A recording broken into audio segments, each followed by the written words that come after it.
రాష్ట్ర వ్యాప్తంగా ఒక లేఖ ఇప్పుడు సంచలనంగా మారింది. ఆ లేఖ నేనే రాశానంటూ స్వయంగా ఎమ్మెల్సీ కవిత మాట్లాడినటువంటి మాటలు కూడా మనం చూస్తాం. అసలు ఆ లేఖకు సంబంధించినటువంటి విషయంలో ఎవరో లీక్ చేశారంటూ తను వాపోయినటువంటి సందర్భాన్ని కూడా చూస్తాం. అసలు కాంగ్రెస్ పార్టీ ఏమనుకుంటా ఉంది, కవిత అండ్ బీఆర్ఎస్ పార్టీలో ఉన్నటువంటి పరిస్థితుల విషయంలో ఏం మాట్లాడుకుంటా ఉన్నారు అడిగి తెలుసుకుందాం. మనతో పాటుగా Congress party media cell chairman సామ రామ్మోహన్ రెడ్డి ఉన్నారు. సార్ నమస్తే. ఆ లేఖ పూర్తిగా చదివిరు అనుకుంటున్నాము. కవితనే రాశానని చెప్తా ఉంది. నిన్న సాయంత్రం వరకు కూడా ఎవరో ఫేక్గా సృష్టించారు, కాంగ్రెస్ వాళ్ళ సృష్టి అని చెప్పేసి సోషల్ మీడియాలో వైరల్ చేసినప్పటికీ కూడా నేనే రాశానని తను ప్రకటించిన తర్వాత ఇప్పుడు కొంచెం చల్లబడ్డటువంటి పరిస్థితి. ఆ లేఖ విషయంలో మాట్లాడాలనుకుంటే ఆమె లేఖ ఇప్పుడు కాదు, ఎప్పుడో రాసింది. ఆ అంశం కూడా మాకెప్పుడో కూడా తెలిసినప్పటికీ కూడా మనం జనరల్గా ఏంటిది అని అంటే రాజకీయాలలో ఎట్లుంటుంది, ఉత్తుతో కూడా రాసి అవతలను స్పందించేటట్టు చేస్తారు కూడా కదా. బట్ లేదు, నిజంగానే అదంతా కుటుంబ పంచాయతీ నడుస్తుంది అనేటటువంటిది మాకు స్పష్టంగా తెలిసిన తర్వాత నేను మీడియా ముఖంగా వచ్చిన.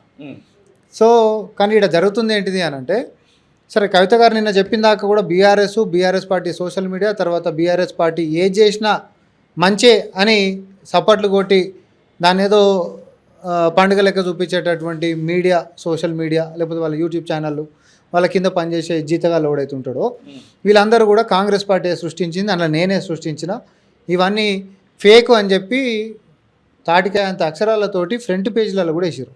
నేను పేర్లు కూడా చెప్తున్నా కదా, వేసిర్రు. మరి వేసినటువంటి వాళ్ళకి చెంపపెట్టుగా కవిత గారు నిన్న విమానాశ్రయం సాక్షిగా నేను రాసినటువంటి లేఖ బయటకు వచ్చింది అని చాలా స్పష్టంగా చెప్పింది. సో అది అక్కడికి అయిపోయింది కదా, రాసినటువంటి లేఖ నిజం కదా. ఎందుకంటే మేము కూడా ఎందుకు స్పందించలే అని అంటే, వాళ్ళు ఎన్ని మొరిగినా, వాళ్ళు ఎన్ని అరిచినా అక్కడ జరిగినటువంటి వాస్తవం మాకు తెలుసు కాబట్టి, ఇవాళ కాకపోతే రేపైనా బయటకు వచ్చేది కదా. సో వచ్చింది. కానీ ఈరోజు జరుగుతున్నటువంటిది ఏంటంటే, ఆమె నిన్న మాట్లాడినటువంటి మాటలల్లో దేవుడు లాంటి కేసీఆర్ చుట్టుముట్టు దయ్యాలు ఉన్నాయి అని అన్నాడు. నిజమే.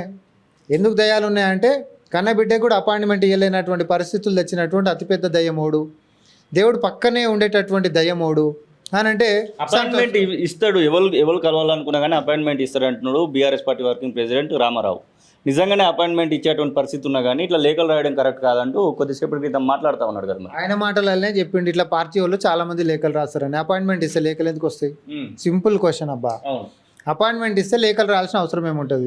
కూతురు తండ్రితోటి పంచుకోవాల్సినటువంటి అంశాలని లేఖలలో పెట్టాల్సిన అవసరం ఉంటుంది. పిలిచి మాట్లాడతలేడు కాబట్టి ప్రయత్నాలన్నీ చేసింది, చివరి రిసార్ట్ లెక్క లేఖ రాసింది. ఆ లేఖ కూడా పంపించి దీన్ని స్పందన వస్తుందేమో అని వెయిట్ చేసిండ్రు. స్పందన రాలేదు, బహిర్గతం అయింది. ఈ దయ్యాలు ఎవరు అనుకుంటున్నారు మీరు? దాదాపుగా దశాబ్ద కాలంగా ఈ పొలిటికల్ ఉంటున్నారు. ఆమె మాట్లాడినటువంటి దయ్యం ఎవరు అనుకుంటా ఉన్నారు? కొన్ని పేర్లను సోషల్ మీడియాలో ప్రస్తావిస్తూ ఉన్నారు. మీ అవగాహన మేరకు ఆ దయ్యాలు ఎవరు అనుకుంటా ఉన్నారు? బీఆర్ఎస్ పార్టీలో నేను కేటీఆర్ గారిని ఒకటే సూటి ప్రశ్న ఏంటిది అని అంటే, ఆఖరికి నువ్వు మీ నాయనతోటి మాట్లాడాలన్నా డైరెక్ట్ మాట్లాడగలుగుతావా కేటీఆర్ గారు? సింపుల్. కవిత గారు మాట్లాడాలన్నా సంతోష్ అనేటటువంటి వ్యక్తిని దాటాలి. హరీష్ రావు గారు మాట్లాడాలన్నా సంతోష్ అనేటటువంటి వ్యక్తిని మాట్లాడాలి. సో కన్న పిల్లలు అయినప్పటికీ కూడా ఏదైనా చెప్పుకోవాలి, వ్యక్తపరచాలనుకుంటే దాటనీయకుండా అడ్డుకట్ట వేసినప్పుడే కదా అసమ్మతి అనేటటువంటిది వస్తుంది. మరి ఆడదాకా పోనీ అనేటువంటి ఫస్ట్ దయ్యం మనకు కనిపించేది సంతోషే కదా. దానికేం మనకు రాకెట్ సైన్స్ కావాలా ఎనలైజ్ చేసుకోనికే. సో ఆ పెద్ద దయ్యం అనేటటువంటిది సంతోష్ రావే. ఈరోజు సంతోష్ రావు ఆయన యొక్క ఉనికి కోసము, ఆయన రాజకీయ భవిష్యత్తు కోసము పక్కనే ఉండి, ఎందుకంటే ఈరోజు కుటుంబ సభ్యులు ఒకడైనటువంటి సంతోష్ రావు తెలియకుండానే చాప కింద నీరు లెక్క ఎంత స్ట్రాంగ్ అయిండు అని అంటే, బిడ్డకు కూడా అపాయింట్మెంట్ తండ్రితోటి క్యాన్సిల్ చేయించేటంత స్ట్రాంగ్ అయిండు. ఇదే వ్యూహంతో రేపొద్దున ఊకి ఇదంతా ఎందుకు పంచాయతీలు అందరు కొట్టుకొస్తారు, ఈ సంతుగాడు అయితే నా పక్కనే ఉంటాడు, ఈయన పార్టీ అధ్యక్షుని చేస్తే మంచిగా చెడైనా చూసుకుంటాడు అని కూడా అనుకోవచ్చు కదా. ఇప్పుడు సంతోష్ రావు ఎందుకుంటాడు? చేసినా చేస్తాడు కేసీఆర్, చేస్తాడు. అనూహ్యమైనటువంటి మలుపులు కుటుంబాలలో ఏవైనా కూడా మళ్ళొచ్చు. నేను ఈరోజు అదే అన్నా, కల్వకుంట్ల కుటుంబంలో పిల్లలందరూ కొట్టుకుంటున్నప్పుడు కొట్లాడుకొని పిల్లగానికి పక్కనే ఉంటున్నటువంటి పిల్లగానికి బాధ్యతలు ఇచ్చిండు అనుకో, పంచాయతీ ఉండదు కదా. ఇప్పుడు ఇంకొకరికి ఇస్తే ఇంకొకరు కోపం వస్తుంది అనుకో, ఎవరికి రానటువంటి వ్యక్తులని ఇచ్చుకొని పక్కనే పెట్టుకుంటే. సో రేపొద్దున అవకాశం అనేటటువంటిది సంతోష్ రావు చేస్తున్నటువంటి రాజకీయాలని కవిత గారు బాహాటంగానే ఎండగట్టిర్రు. కనీసం మరి సోదరి మీద తోడగొట్టినటువంటి సోదరి మీద ఇంత రాజకీయం నడుస్తుంటే బయట ఉన్న లెక్కనే అన్న వచ్చి మాట్లాడింది తప్ప కోవట్లు ఉన్నారు, కొంతమంది కోవట్లు చేస్తున్నటువంటి పని అంటున్నాడు వర్కింగ్ ప్రెసిడెంట్, బీఆర్ఎస్ పార్టీకి సంబంధించినటువంటి వర్కింగ్ ప్రెసిడెంట్. నిజంగానే కోవట్లు ఉన్నారా ఆ పార్టీకి సంబంధించిన మీ పార్టీకి సంబంధించిన ఆ పార్టీలో అట్లా? ఇప్పుడు చాతనైనోడు అయితే కోవట్లు ఉన్నారు అని తెలిసినప్పుడు క్రమశిక్షణ చర్యలు తీసుకొని ఫామ్ హౌస్లు ఉంటే ఫామ్ హౌస్లకించి పంపించేసేయాలి. కవిత మీద క్రమశిక్షణ చర్యలు అనేటువంటి వార్తలు కూడా వస్తా ఉన్నాయి. ఇప్పుడు బీఆర్ఎస్ చరిత్ర తీసుకోండి, ఎవరైనా అంతర్గతమైనటువంటి వ్యవహారాలని బయటికి గిట్ట బాహాటంగా ప్రజాస్వామ్యంలో చెప్తే, రాజయ్య విషయం తీసుకోరి, ఈటెల రాజేంద్ర విషయం తీసుకోండి, బయటికి పోయిరా లేదా? మరి ఈరోజు కూతురు కాబట్టి కాపాడుకోవాలి. యాక్చువల్గా నిజం చెప్పాలంటే ఇజ్జత్ పోవద్దు, ఆ పార్టీ నిలబడాలంటే కాపాడుకోవాలి. కానీ ఆ పరిస్థితులు ఏం కనిపిస్తలేవు. కాపాడుకునే ఆలోచనలు ఇట్టుంటే ఈ లేఖ 14 తారీఖునే లీకేజ్ ఇవన్నీ వచ్చినప్పుడే వాళ్ళు ఏదైనా అతుకు బతుకు చేసుకోవాల్సింది. ఏం చేసుకోలేడు అంటేనే ఇంట్రెస్ట్ లేదన్నట్టే కదా. సస్పెండ్ ఖాయమంటున్నారా? నేను ఖచ్చితంగా చెప్తున్నా, ఆమె బయటికి రావడం పార్టీ పెట్టుకోవడం రెండు జరుగుతుంది.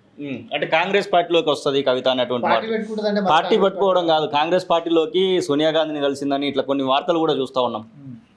మరి పెట్టుమను, అదేదైనా సోనియా గాంధీ గారితో కలిస్తే బయట పెట్టుమను, మా లెక్కనే చెప్పుమని పోని.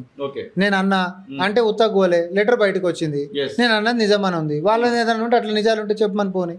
అట్లేం కాదు, చాలా స్పష్టంగా కవిత గారు రేపొద్దున బయటికి వచ్చి ఆమె ఆత్మగౌరవం కోసము వీళ్ళ సంగతి ఏందో చూస్తా అని చెప్పి ఇంకో షర్మిల లెక్క తయారైపోయి ఆమె సొంత కుంపటి పెట్టుకునేటటువంటి దాని ఆలోచనలు ఆమె ముందుకు పోతా ఉంది. ఖచ్చితంగా పెట్టుకుంటుంది. ఒక మహిళామని ఒక పార్టీ పెట్టుకొని ముందుకు నడుస్తామనంటే, అలా నాయన బాటలు నడుస్తామంటే కాంగ్రెస్ పార్టీ ఒప్పుకోదు. కానీ నిజంగానే మహిళల గురించి పాటుపడతా, నేను గతంలో చేసినటువంటి తప్పులు చేయ అనేటటువంటి ఒక ఆలోచనతో ముందుకు పోతే ఒక మహిళల లెక్క, సగటు మహిళల లెక్క కాంగ్రెస్ పార్టీ ఎవరినైనా కూడా ప్రోత్సహిస్తుంది. జూన్ 5th రోజు ఖచ్చితంగా విచారణకు హాజరు కావాల్సిందే అంటుంది పీసీ ఘోష్ కమిషన్ కాళేశ్వరంకి సంబంధించినటువంటి విషయంలో. కేసీఆర్ గతంలో ఎలక్ట్రిసిటీకి సంబంధించినటువంటి కమిషన్ ఇస్తే మీడియా ముఖంగానే ఒక ప్రెస్ మీట్ పెట్టి మరీ మాట్లాడినటువంటి పరిస్థితి చూసాం. ఇప్పుడు ఈ కమిషన్ ముందట అటెండ్ అయ్యేటువంటి అవకాశాలు ఏమైనా కనబడతా ఉన్నాయి? ఒకవేళ అటెండ్ కాకపోతే కమిషన్ ఎలాంటి నిర్ణయాలు తీసుకుంటే బాగుంటుంది అనుకుంటున్నాను? ఇప్పుడు గుమ్మడికాయలు దొంగోడు అంటే భుజాలు తడుముకున్నట్టు కాకుండా, తప్పు చేయనోడైతే, ధైర్యంగా ఉన్నోడైతే, పారదర్శకంగా పరిపాలన చేసినోడైతే, అవినీతికి పాల్పడనోడైతే విచారణకే కదా పిలుస్తుంది. బాటంగా జరిగిందేదో మొత్తం చెప్తే అయిపోయాయి. విచారణ అనగానే కోర్టు దాకా ఉరుకుతుందంటే ఏదో భయం అవుతున్నట్టే కదా. సో కాబట్టి ఏంటిది అంటే, మీరు తప్పు గిట్ట చేయని వాళ్ళు అయితే విచారణ చేయాలి. మేమేం మీ లెక్కనో వెండేట పాలిటిక్స్ చేస్తలేం కదా. తప్పుడు కేసులు వేసి జైళ్ళకు పంపించేసి చిత్రహింసలు పెట్టి బెడ్రూమ్లకి ఎత్తుకొని పోయి ఎవడో ఎగరేసిన డ్రోన్లలో వాటిలాంటి రాజకీయాలు మేము చేస్తలేం కదా. ఒక ప్రొసీజర్ ఉంది చట్ట ప్రకారంగా, ఆ ప్రొసీజర్ ఫాలో అవుతున్నారు. దాని ప్రకారం మిమ్మల్ని పిలిచి విచారణ చేస్తున్నప్పుడు విచారణ ఎదుర్కోండి. తప్పించుకొని పారిపోవాల్సినటువంటి అవసరం ఏముంది? మీకు చిత్తశుద్ధి ఉండి మీరు నిజాయితీగా బతుకుంటే, కాళేశ్వరంలో కాసులకి కక్కుర్తి పడకుండా కల్వకుంట్ల కుటుంబం గిట్ట ఉండుంటే విచారణ ఎదుర్కొంటారు. ఇది సామ రామ్మోహన్ రెడ్డి చెప్తున్న మాటలు. మొత్తం మీద కవిత ఒక పార్టీ పెట్టబోతుందని బీఆర్ఎస్ పార్టీకి అధ్యక్షుడిగా సంతోష్ రావు అయినా కానీ ఆశ్చర్యం లేదన్నటువంటి మాటనైతే వారు చెప్తున్న పరిస్థితి. వీడియో జర్నలిస్ట్ నవీన్తో కలిసి శ్రీనివాస్, కాలోజీ టీవీ, హైదరాబాద్.